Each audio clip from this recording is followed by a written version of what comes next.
Dito po tayo sa Time Farm, solid po ito. Okay, mag-claim lang po every 3 hours. Ayan. Pwede kang gumawa ng task. Yan. Pwede ka rin mag-invite. Ito nga po yung mga leaderboards. Ito po rin po yung earn. At punta po kayo dito sa may Oracle Time. Meron po siyang pa-free. Sagutin lang po yung tanong.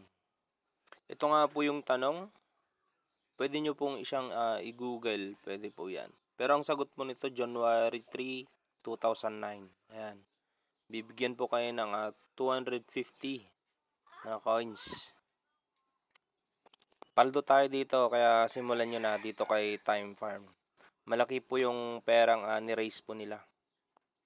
Okay. Yung link po nasa comment or sa description ko po ilalagay. Okay, salamat po.